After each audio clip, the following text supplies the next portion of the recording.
Ça a été très enrichissant, extrêmement original. Merci beaucoup.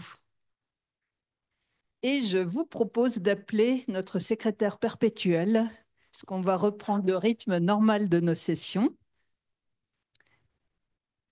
Et vous allez être deux à nous montrer ce qui s'est passé lors des deux sessions précédentes.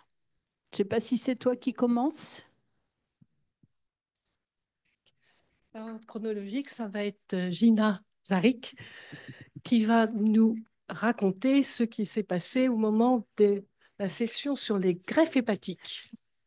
Bon, alors d'abord, désolé de la confusion. Je pensais que j'aurais dû le présenter hier, la semaine dernière, mais bon, ayant vu que c'était un programme, alors mes excuses, Madame la Présidente.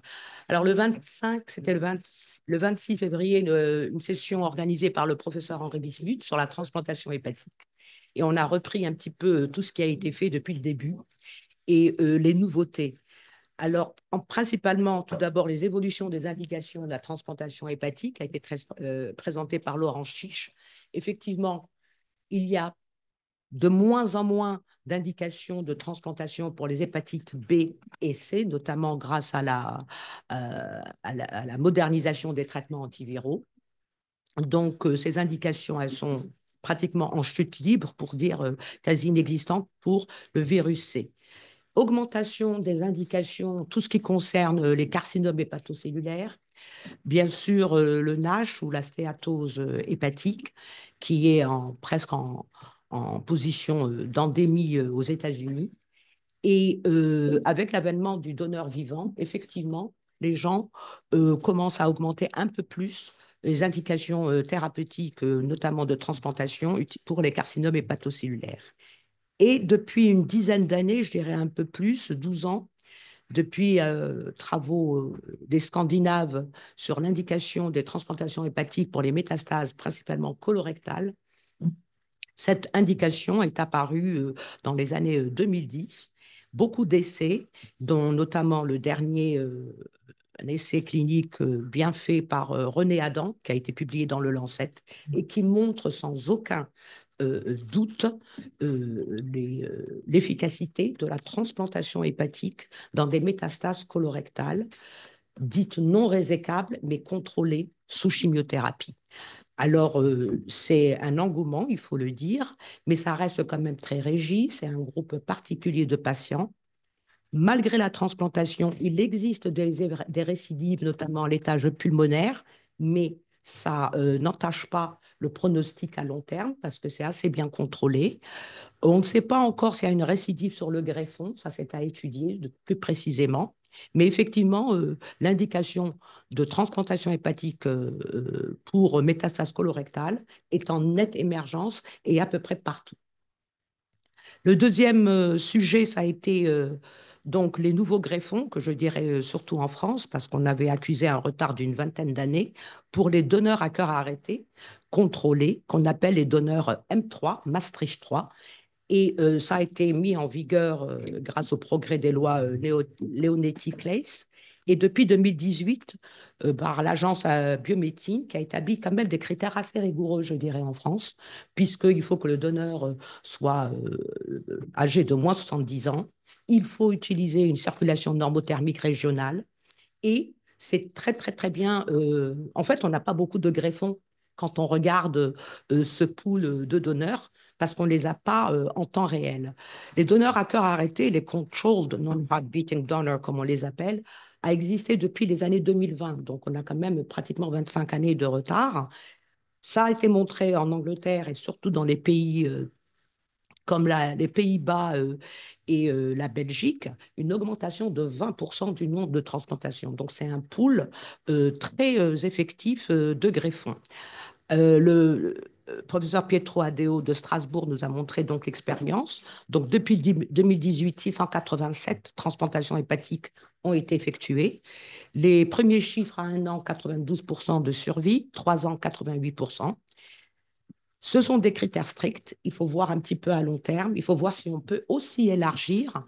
Il y a encore quand même un nombre limité de ces donneurs qui ne sont pas identifiés dans les hôpitaux en France. Il y a un problème d'éthique qui n'est pas encore tout à fait bien accepté et il faut le dire de la part de nos confrères anesthésistes. Donc, c'est un pool de greffons qui existe, qui peut augmenter le nombre de transplantations, qui ne touche pas que le foie, hein, que ce soit le rein, le cœur, ça a été déjà fait. Et il faut utiliser ce pool, mais je pense qu'il faut encore continuer des efforts pédagogiques pour essayer d'augmenter ce pool de greffons.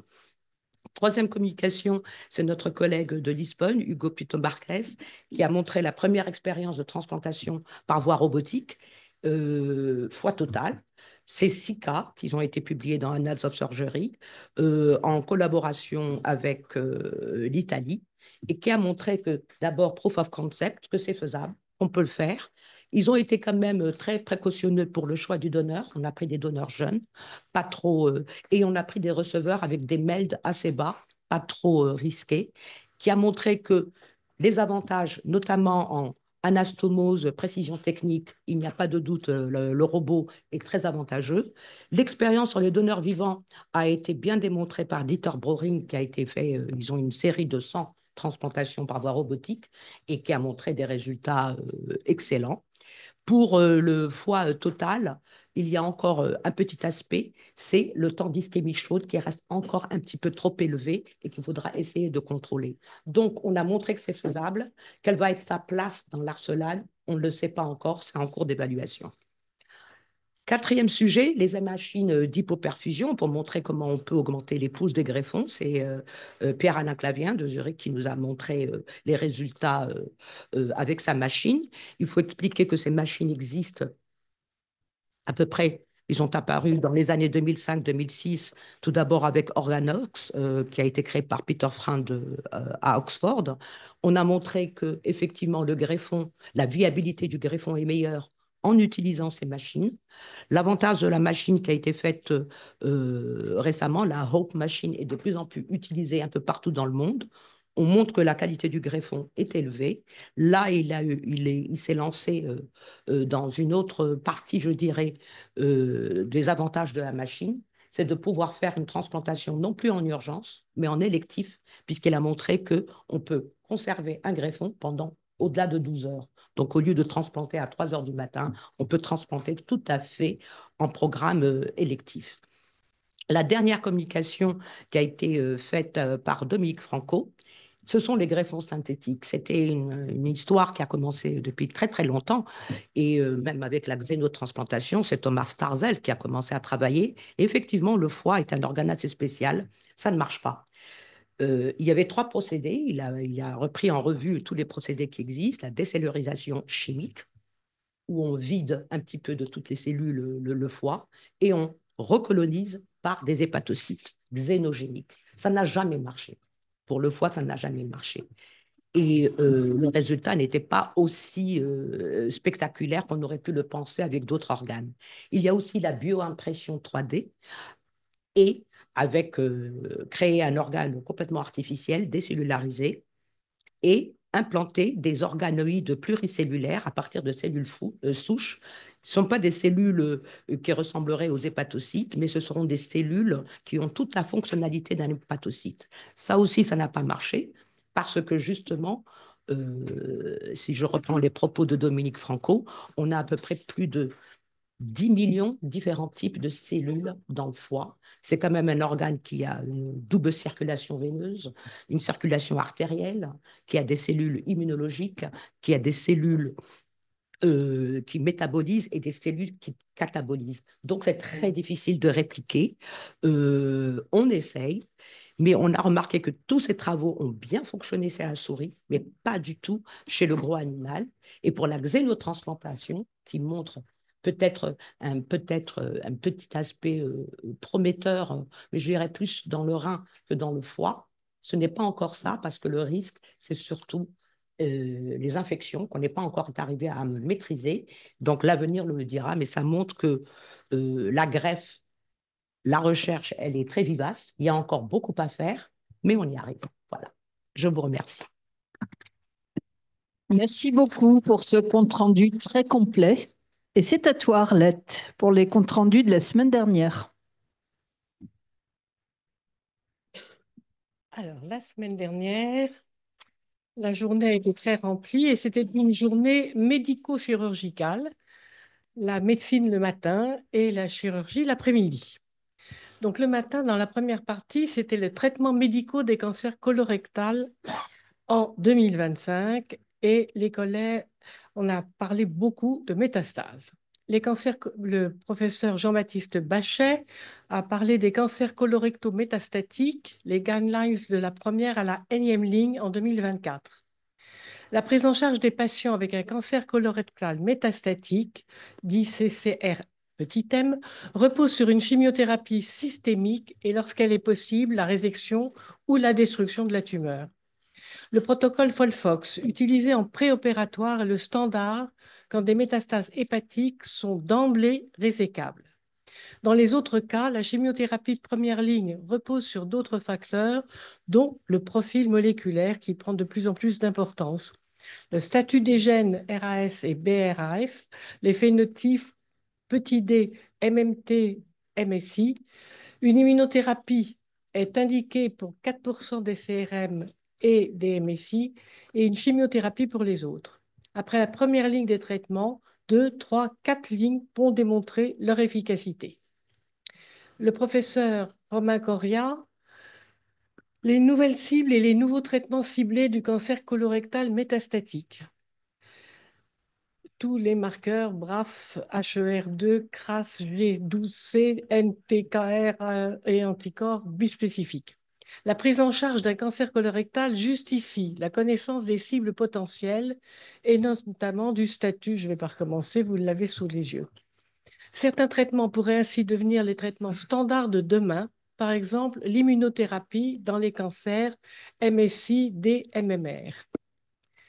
Le professeur Thierry André, immunothérapie des patients avec des cancers colorectaux, les immune checkpoint inhibiteurs, ICK, ont révolutionné la prise en charge des CCR avec MSI, qu'ils soient métastatiques ou non. En 2025, un essai de phase 3 a montré une supériorité de la combinaison nivolumab-ipilimumab par rapport au nivolumab seul. L'accumulation de données sur l'efficacité des ICK en situation néoadjuvante permet d'envisager des stratégies watch and wait, en particulier pour les cancers du rectum.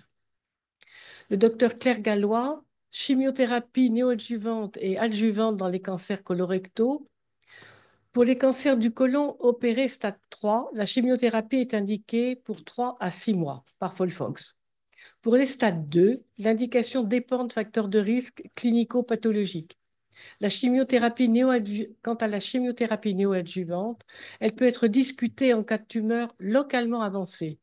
De nombreux biomarqueurs pronostiques permettront une meilleure appréciation du risque de récidive et permettront ainsi une meilleure stratégie thérapeutique. Le professeur Julien Taïeb, adénète tumoral circulant et cancer colorectal.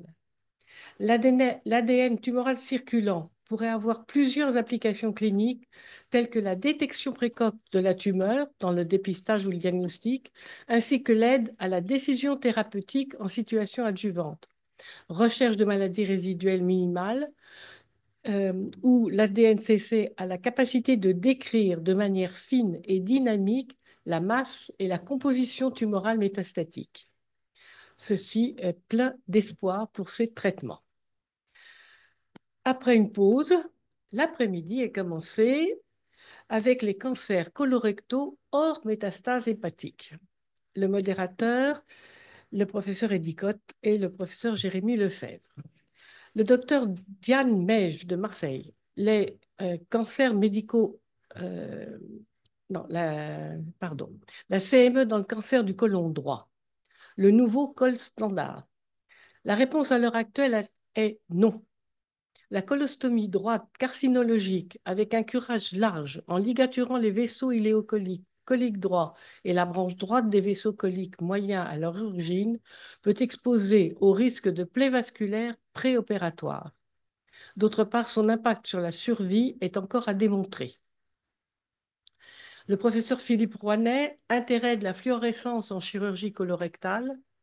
Après injection intraveineuse de verre d'indocyanide, la vascularisation de l'anastomose peut être contrôlée avec une réduction significative du taux de fistule anastomotique. Injecté en sous-muqueux, La fixation se fait dans le système lymphatique, permettant un curage ganglionnaire complet. Cette technique devra être validée par un travail prospectif multicentrique, mais ouvre de grandes perspectives. Le professeur Jean-Jacques Tuèche, TATME et cancer du rectum, technique permettant l'exérèse du mésorectum et du rectum, décrite en 2010. L'essai français est terminé et les résultats en cours d'analyse. Il ne semble pas y avoir de différence majeure entre les différentes techniques chirurgicales, laparoscopie ou TME robotique. Le professeur Alain Valverde, l'approche robotique du cancer du rectum. Le premier essai randomisé